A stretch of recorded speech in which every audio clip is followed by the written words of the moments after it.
1,00,000 మంది శివభక్తులతో కలిసి మహారుద్రాక్ష పూజలో పాల్గొనండి. వెంటనే కాల్ చేసి మీ పేరును నమోదు చేసుకోండి. సుమన్ టీవీ ప్రేక్షకులకు నమస్కారం. నేను మీ అనలిస్టు మందరి కృష్ణారెడ్డిని మాట్లాడుతున్నాను. బ్యాంకుల్లో డిపాజిట్ చేసేటప్పుడు ఏ బ్యాంకులో వడ్డీ రేటు ఎంత వస్తుంది, ఏ స్కీమ్లో చేరితే మనకు ఎక్కువ ఫిక్స్డ్ డిపాజిట్ మీద లాభం వస్తుందనే విషయాన్ని ప్రతి ఒక్కరూ గ్రహించాలి. అన్ని బ్యాంకులు ఒకే రకమైన రేట్ ఆఫ్ ఇంట్రెస్ట్ ఇవ్వవు.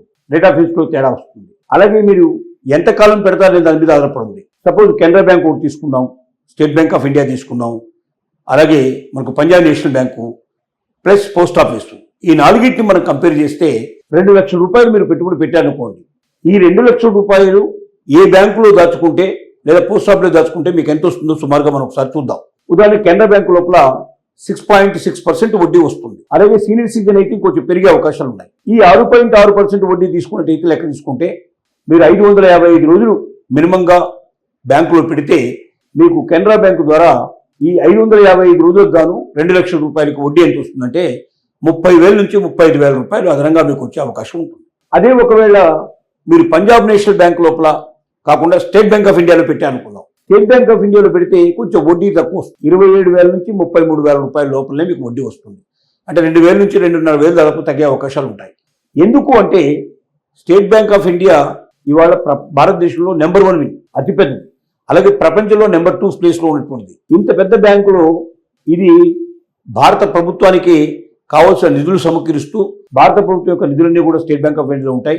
గవర్నమెంట్ పథకానికి దేనికైనా ఇప్పుడు స్టేట్ బ్యాంక్ ఆఫ్ ఇంతకుముందు state bank of Hyderabad, state bank of Patiala, state bank of Mysore, ఇట్లా రకరకాలుగా ఉండేవి. వాటన్ని ఇప్పుడు మొత్తం బ్యాంకులు స్టేట్ బ్యాంకులో విలీనం చేశారు కాబట్టి ఏకైక బ్యాంక్గా అతిపెద్ద బ్యాంక్గా స్టేట్ బ్యాంక్ ఆఫ్ ఇండియా ఉంది. కాబట్టి స్టేట్ బ్యాంక్ ఆఫ్ ఇండియాలో కూడా తక్కువ వడ్డీ వచ్చినప్పటికీ అనేక రకాల ఇతర ప్రయోజనాలు పొందే అవకాశాలు మీకు ఉంటాయి.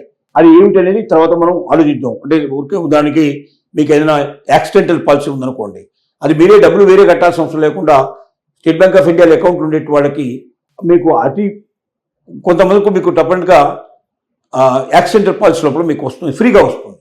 అదే ఒక 100-200 ఇంకో అడిషనల్గా 200 నుంచి 500 రూపాయలు మీరు కట్టగలిగితే 750 రూపాయల దాకా దాదాపుగా 30 లక్షల నుంచి 60 లక్షల రూపాయల దాకా అదనంగా బెనిఫిట్ పొందే అవకాశాలు కూడా ఉంటాయి. ఇలాంటి రకరకాల ప్రయోజనాలు ఉన్నాయి.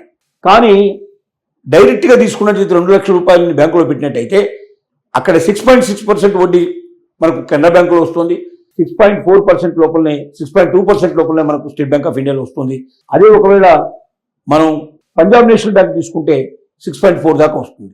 అంటే 27,000 నుంచి 33,000 రూపాయల లోపల స్టేట్ బ్యాంక్ ఆఫ్ ఇండియాకి వస్తే 30 నుంచి 35,000 రూపాయల దాకా మనకు కెనరా బ్యాంకులో వస్తే 38,000 నుంచి 34,000 వరకు దాదాపుగా మనకు దీంట్లో ఇది పంజాబ్ నేషనల్ బ్యాంకులో వస్తుంది. ఒకవేళ మనం ఇదే డబ్బుని పోస్ట్ ఆఫీస్లో పెడితే ఏమవుతుంది? పోస్ట్ ఆఫీస్ లోపల మనకు 7.2% దాకా వడ్డీ వచ్చే అవకాశాలు ఉన్నాయి. అంటే ఈ బ్యాంకుల్లో ఎందులో రానటువంటి వడ్డీ మనకు పోస్ట్ ఆఫీస్లో వస్తాయి. పోస్ట్ ఆఫీసు ప్రతి పల్లెటూరులో కూడా ఉండే అవకాశం ఉంది. ఒకప్పుడు పోస్ట్ ఆఫీసులు కాదు ఇవాళ. ఆ పోస్ట్ ఆఫీసులో ఒకప్పుడు ఓన్లీ ఉత్తరాలు బట్వాడా చేసేటువంటి మర్యాదలు మాత్రం ఇచ్చేటువంటి పోస్ట్ ఆఫీసులుగా ఉండేవి.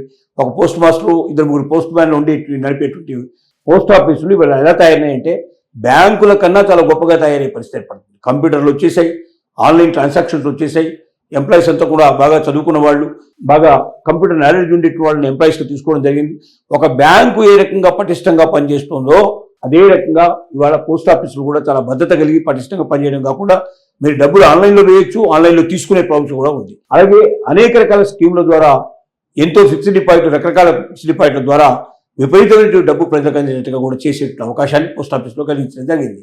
కాబట్టి పోస్ట్ ఆఫీస్లో ఇదే డబ్బు 2 లక్షల రూపాయల నుంచి 5 ఏళ్ల దాకా మనం దానికి అందించకుండా ఉంటే బ్యాంకుల కన్నా చాలా అధిక శాతం వడ్డీ మనకు వచ్చే అవకాశం ఉంది. మీ దగ్గర డబ్బు ఉన్నప్పుడు ఫిక్స్డ్ డిపాజిట్ చేయాలనుకుంటున్నప్పుడు బ్యాంకులు ముఖ్యమా లేదా పోస్ట్ ఆఫీస్ ముఖ్యమా, ఏది భద్రత ఎక్కువ కలిగిందని మనం కంపేర్ చేస్తే ఖచ్చితంగా పోస్ట్ ఆఫీసుల కన్నా పోస్ట్ ఆఫీసులు మనకు బ్యాంకుల కన్నా మిన్నని మనం చెప్పుకోవాలి. ఎందుకంటే బ్యాంకుల్లో మీరు ఎంత డబ్బు పెట్టినా 5 లక్షల పైన మీరు ఎంత డబ్బు పెట్టినా ఒకవేళ బ్యాంకు దివాలా తీస్తే మీ చేతికి 5 లక్షలు మాత్రం వస్తాయి. ఎందుకంటే reserve bank of India rule ప్రకారంగా ఏ బ్యాంక్ అయినా సరే తన దగ్గర డిపాజిటర్ ఒక డిపాజిట్ చేసినప్పుడు అతనికి 5 లక్షల రూపాయల వరకు ఇన్సూరెన్స్ ఇచ్చేట్టుగా ఒక ఇన్సూరెన్స్ పాలసీని రూపొందించుకున్నాయి. దానికి డబ్బు కట్టేస్తారు. అంటే మీ డబ్బు 5 లక్షల వరకు సురక్షితం. కానీ 5 లక్షల పైన ఎంత డబ్బు పెట్టినా రేపు ఒకవేళ అది నష్టం వచ్చినా లేకపోతే ఇంకో రకంగా మునిగిపోయినా ఆ బ్యాంకు దివాలా తీసి బయట తీస్తే చాలా బ్యాంకులు అట్లా దివాలా తీసినవి ఉన్నాయి. నేషనల్ బ్యాంక్స్ దివాలా తీసినవి ఉన్నాయి, స్టేట్కి సంబంధించిన బ్యాంకులు ఉన్నాయి, ప్రైవేట్ బ్యాంకులు ఉన్నాయి, కోఆపరేటివ్ బ్యాంకులు అయితే చెప్పడానికి వీల్లేదు. చాలామంది ప్రజల్ని, లక్షలాది ప్రజల్ని ముంచేశాయి. కాబట్టి పోస్ట్ ఆఫీస్లో మాత్రం మీరు ఎంత డబ్బు పెడతారు, 5 లక్షలు పెట్టినా, 50 లక్షలు పెట్టినా, ₹1 పెట్టినా ₹1 ఎక్కడికి పోకుండా సెంట్రల్ గవర్నమెంట్ మీ చేతిలోకి తీసుకొచ్చిస్తుంది. అంటే 100% సెంట్రల్ బ్యాంకు నడిపెట్టినట్టే, కేంద్ర ప్రభుత్వం కింద నడిపెట్టిన బ్యాంక్ ఏంటి అంటే పోస్ట్ ఆఫీసే. అదే ఒక బ్యాంకులు అయితే 51% మాత్రమే నేషనలైజ్ బ్యాంకు లోపల మరి ప్రభుత్వానికి దానికి సంబంధించిన దాని వాటాలు ఉంటాయి. 49% వాటాలు ప్రైవేట్ వాళ్ళకి ఇస్తారు. అలాగే ప్రైవేట్ బ్యాంక్ అయితే 100% ప్రైవేట్ వాటాలు ఉంటాయి. వాళ్ళు ఓన్లీ కస్టమర్ని డబ్బు మీద ఎంత సంపాదించుకోవాలని ఆలోచన చేస్తారు తప్ప కస్టమర్కి వచ్చేటువంటి లాభం ఏంటి, రేపొద్దున ఒకవేళ బ్యాంకు మునిగిపోతే కస్టమర్కి తన డబ్బులకు ఎట్లా మన సెక్యూరిటీ వస్తున్నట్టు ఆలోచన వాడు చేయడం లేదు. కాబట్టి పోస్ట్ ఆఫీసులు నమ్ముకుంటే మీకు 100% మీ డబ్బు మీ చేతిలో ఉంటుంది. పోస్ట్ ఆఫీస్ కాకుండా మీరు బ్యాంకులు నమ్ముకుంటే 5 లక్షల వరకు మాత్రమే పరిమితంగా ఉంటుంది. కానీ వడ్డీ రేట్లలో ఒక్కోసారి కొంచెం ఎక్కువ, కొంచెం తక్కువ కనబడచ్చు. ముఖ్యంగా సీనియర్ సిటిజన్స్ 1కి 10 సార్లు ఆలోచించుకోవాలి. ప్రతి బ్యాంకులో కూడా, పోస్ట్ ఆఫీస్లో కూడా సీనియర్ సిటిజన్స్కి మామూలు వ్యక్తుల కన్నా కూడా 0.5% నుంచి 1%, 1.5% దాకా కూడా అధికంగా వడ్డీ రేట్ ఇచ్చే అవకాశాలు ఉన్నాయి. వాళ్ళ కోసం ప్రత్యేకమైన స్కీములు రన్ చేస్తున్నారు.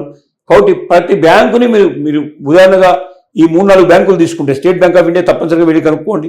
తర్వాత ఇంకేదైనా 2 ప్రైవేట్ బ్యాంకులు, మనకు కెనరా బ్యాంక్ ఒకటి, అలాగే మనకు మరి పంజాబ్ నేషనల్ బ్యాంక్ ఇట్లాగా ఉన్నాయి. వీటిలో కనుక్కొని ఆ తర్వాత పోస్ట్ ఆఫీస్లో కనుక్కోండి. ఎక్కడ మీకు ఎక్కువ అనిపిస్తే, ఎక్కువ మీకు భద్రత ఎక్కడైతే ఉంటుందో దానిలో మీరు పెట్టుబడి పెట్టే ప్రయత్నం చేయండి.